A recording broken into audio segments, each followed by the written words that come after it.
the video you're about to watch is from our free colors deck on the brand new Skritter apps for Android and iOS. So I recommend going ahead and downloading the apps and then checking out the free decks, and you can study along with Fiona. So I'll catch up with you in a bit. Let's learn some basic colors together. 我们一起来学一些颜色。There are two reasons why this deck is particularly important for beginners. Number one, learning the colors is just one of those basic foundational building blocks to your Chinese fluency. Number two, after learning this deck, you'll be able to go out shopping, you'll be able to describe objects. So it's one of those must-learn decks. When you're writing out these characters, I really want you to picture the colors in your mind.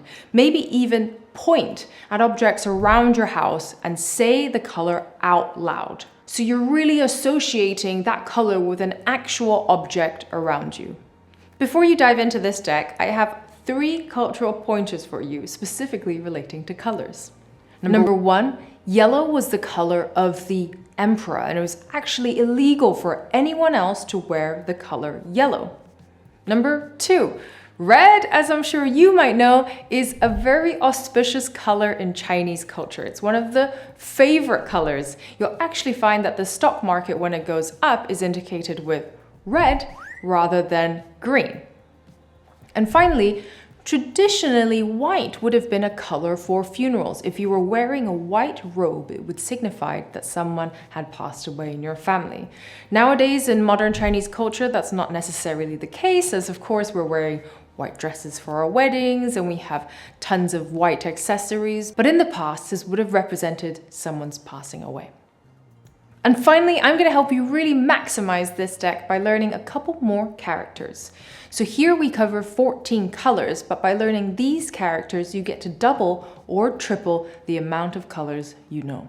Hey, me again. So this video is made possible by Skritter. So if you don't know what Skritter is, it's one of the best apps for learning Chinese or Japanese characters. You can learn to write characters or improve your pronunciation with our tone gesture system.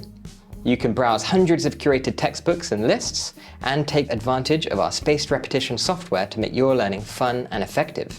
And if you really want to show off, you can try out the new Time Attack mode, which is free for guest users.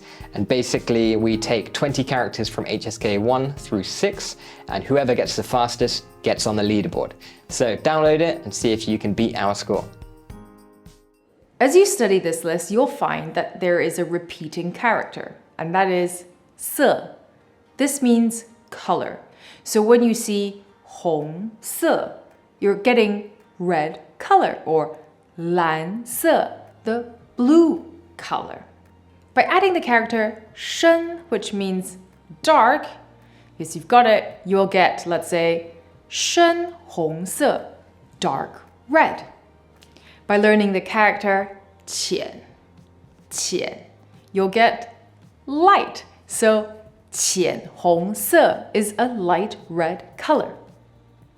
You'll find as you're studying this list, Chinese colors are pretty straightforward. Unlike in English where we have like magenta or scarlet or all these different fancy words to represent the colors, in Chinese it's pretty straightforward. If it's a particular color, let's say 黄色, it's yellow. And if you want to have a lighter yellow, you just say 浅黄色. And finally, before you go and learn this deck, you maybe will come across the word for pink, which is 粉红色. That's right, you noticed it. 红色 means red. 粉 is actually the character for powder. Now imagine you add some white powder into some red ink. What will happen? You'll probably get pink.